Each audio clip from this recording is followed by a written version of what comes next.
नमस्कार दोस्तों, नमस्कार। स्वागत है आप सभी का केडी राठौड़ के इस स्टडी चैनल पर। मैं कुछ दिनों के लिए स्क्रीन पर नहीं आ पाऊंगा कुछ तकनीकी कारणों से, इसलिए मैं क्षमा चाहता हूं आप सभी से। तो कल हमने 15 वर्ड्स पढ़े थे, ग्लॉसी वर्ड यानी कि पारिभाषिक शब्दावली, जो आपके एनुअल एग्जाम्स एसआई, पटवार, ग्राम सेवक और एलडीसी के लिए बहुत ही जरूरी है। तो चलिए आज हम वर्ड्स को कंटिन्यू करते हैं। उससे पहले हम आपको क्वेश्चन पूछेंगे। क्वेश्चन नंबर 1, एजन। ऑप्शन ए ऐड करना, ऑप्शन बी जर्नी करना, सी परिशिष्ट या डी स्थगित करना या टाल देना। क्या होगा इनमें से? चलिए मैं बताता हूँ। ऐड करना नहीं होगा, जर्नी करना बिल्कुल नहीं होगा। परिशिष्ट का मैंने बताया था, अपेंडिक्स होता है, पेट में कोई अगर छोटा सा अंग होता है तो उसे परिशिष्ट कहते हैं। डी स्थगित करना या टाल देना, ऑप्शन डी करेक्ट है। कल मैंने आपको ट्रिक भी बताई थी अजान की। अक्षय कुमार ने ऐड की जर्नी को स्थगित कर दिया। चलिए दूसरा क्वेश्चन देखिए, एड हॉक। क्या होगा? ऑप्शन ए अनुप्रयुक्त या फिर व्यवहारिक, ऑप्शन बी समायोजन करना, ऑप्शन सी अतिरिक्त या ऑप्शन डी तदर्थ। कौन सा होगा इनमें से? चलिए बताइए जल्दी। ऑप्शन ए होगा अनुप्रयुक्त, नहीं। अनुप्रयुक्त या व्यवहारिक का मैंने बताया था अप्लाइड, जैसे कि अप्लाइड इंजीनियर यानी कि व्यवहारिक इंजीनियर। ऑप्शन बी समायोजन, बिल्कुल नहीं। समायोजन का होता है एडजस्टमेंट होता है या तालमेल। ऑप्शन सी अतिरिक्त, बिल्कुल नहीं। इसका होता है एडिशनल, होता है एडिशनल। ऑप्शन डी होगा तदर्थ, बिल्कुल राइट। एड हॉक का होगा तदर्थ। इसकी एक ट्रिक भी है, कल मैंने एक बहुत ही सुंदर मारवाड़ी ट्रिक बताई थी इसकी, कि एडो काम करनो कि अर्थ निकल जावे। ये एक एडजेक्टिव वर्ड है, ध्यान रखना। तो चलिए आज के 15 वर्ड्स को हम कंटिन्यू करेंगे विद ट्रिक के साथ। देखिए कुछ वर्ड्स ऐसे होते हैं जो बहुत ही आसान होते हैं, तो उनके लिए ट्रिक की जरूरत नहीं पड़ती है, और जहां मुझे लगता है ट्रिक बतानी चाहिए वहां मैं बता दूंगा। पहला वर्ड है अपॉइंटमेंट। इसे क्या पढ़ते हैं? अपॉइंटमेंट। अपॉइंटमेंट का मतलब होता है नियुक्त या फिर पद या फिर नियुक्त अधिकारी होता है। जैसे कि कोई अगर किसी पद पर नियुक्त है तो वो क्या है? अपॉइंटमेंट है। अगर आप ऐसे भी कह सकते हो, इसका एक और मतलब होता है कि अगर आपने किसी से मिलने का विशेष समय मांगा है या फिर किसी के साथ समय पर मिलने का समझौता किया है, तो उसका मतलब भी होता है अपॉइंटमेंट।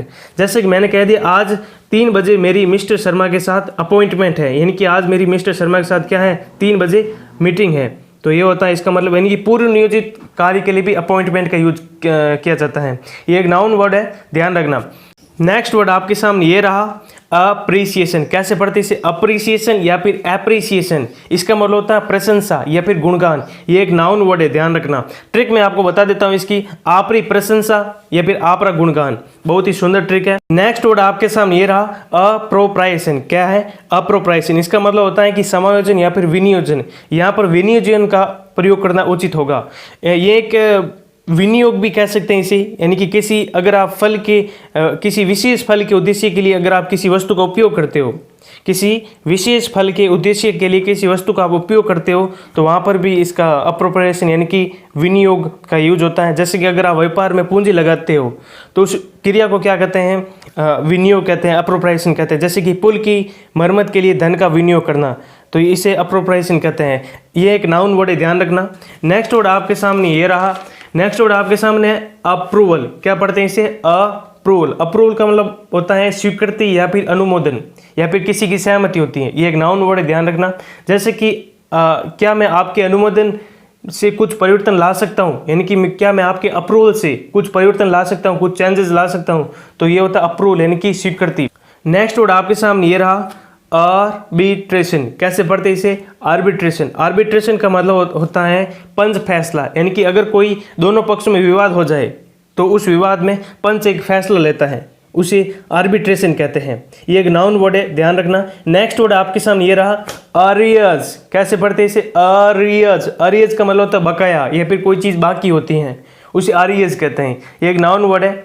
अब मैं इसकी ट्रिक की बात कर देता हूँ। ये एरिया देखना बाकी है। क्या है? ये एरिया देखना बाकी है। बहुत ही सुंदर ट्रिक है, यूज कीजिए इसका। नेक्स्ट वर्ड आपके सामने ये रहा एक्सेप्टेंस। क्या है? एक्सेप्टेंस। एक्सेप्टेंस का मतलब होता है स्वीकृति। जैसे कि जेएनयू ने मुझे स्वीकृति पत्र भेजा है, कोई मुझे एक एक्सेप्टेंस लेटर भेजा जेएनयू ने, तो ये हो गया स्वीकृति। ये एक नाउन वर्ड है, ध्यान रखना। नेक्स्ट वर्ड आपके सामने ये रहा एक्सीडेंट। क्या पढ़ते हैं इसे? एक्सीडेंट। इसका मतलब होता है दुर्घटना। ये एक नाउन वर्ड है, ध्यान रखना। नेक्स्ट वर्ड आपके सामने ये रहा अकाउंटेबिलिटी। क्या है?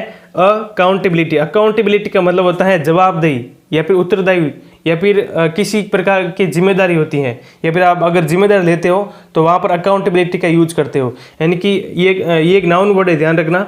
नेक्स्ट वर्ड आपके सामने ये रहा अक्यूज। क्या है? अक्यूज। अक्यूज का मतलब होता है आरोप लगाना या फिर अभियोग लगाना। जैसे कि कह दिए कि अगर कोई व्यक्ति कुछ गलत करता है या फिर कानून तोड़ता है तो उसे अक्यूज कहते हैं। यह एक वर्ब है, ध्यान रखना। नेक्स्ट वर्ड आपके सामने ये रहा एडमिसिबल। क्या क्या पढ़ते हैं इसे? एडमिसिबल। एडमिसिबल या फिर एडमिसिबल भी कह सकते हैं। इसका मतलब होता है स्वीकार्य। अब इस वर्ड को अदालती क्रिया होती है, इनकी अदालतों में इसमें कोर्ट में इस वर्ड को ज़्यादा यूज करते हैं। यह एक एडजेक्टिव वर्ड है। अगर कोर्ट में सबूत के तौर पर पेश करने की इजाज़त देता है तो उसमें एडमिसिबल यूज करता है। इसके देख सकते हो, इसकी कोर्ट में आदमी स्वीकार्य हैं। कोर्ट में आदमी स्वीकार्य हैं। नेक्स्ट वर्ड आपके सामने ये रहा असेंट। क्या है? असेंट। असेंट का मतलब होता है अनुमति या फिर स्वीकृति। अगर किसी को आधिकारिक स्वीकृति मिलती है तो उसे भी क्या कहते हैं? असेंट कहते हैं। असेंट। जैसे कि राज्य सरकार ने सतपुड़ा परियोजना को अपनी सहमति प्रदान की, यानी कि राज्य सरकार ने क्या की?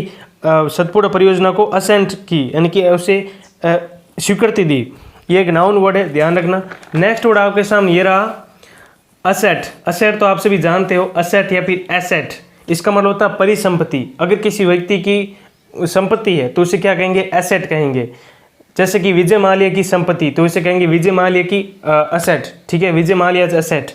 तो अगर इसका एक और अर्थ निकलता है कि अगर कोई उपयोगी व्यक्ति है या फिर उपयोगी वस्तु है उसे भी एसेट माना जाता है, ध्यान रखना। यह एक नाउन वर्ड है। नेक्स्ट वर्ड आपके सामने ये रहा एसोसिएशन। क्या पढ़ते हैं? एसोसिएशन। इसका मतलब होता है सभा, संघ या संगठन। अगर कोई सरकारी संगठन है तो उसे कहेंगे एसोसिएशन। अगर कोई पब्लिक ग्रुप है, इन लोगों ने एक ग्रुप बना दिया है, एक संघ बना दिया, तो भी उसे कहेंगे एसोसिएशन। जैसे मैंने कह दिया कि हम अपने कार्यालय के साथ मिलकर काम करते हैं, यानी कि मिलकर काम करना भी एक हो गया एसोसिएशन, यानी कि आप संघ के रूप में कार्य करते हो। जैसे कि मैंने कह दिया किसान संघ, यानी कि फार्मर एसोसिएशन। तो दोस्तों ये थे आज के 15 वर्ड्स। कल हम 15 वर्ड्स को और कंटिन्यू करेंगे। आप ज़्यादा से ज़्यादा इस वीडियो को शेयर करें, लाइक करो और सब्सक्राइब करो। उन लोगों को शेयर करो जो लोग पढ़ाई कर रहे हैं, जो विद्यार्थी पढ़ाई कर रहे हैं, जो विद्यार्थी SI, LDC, पटवारी इनकी तैयारी कर रहे हैं, तो उनमें इस वीडियो को ज़्यादा से ज़्यादा शेयर करें। तो दोस्तों मिलते हैं अगले वीडियो में, तब तक के लिए जय हिंद, वंदे मातरम।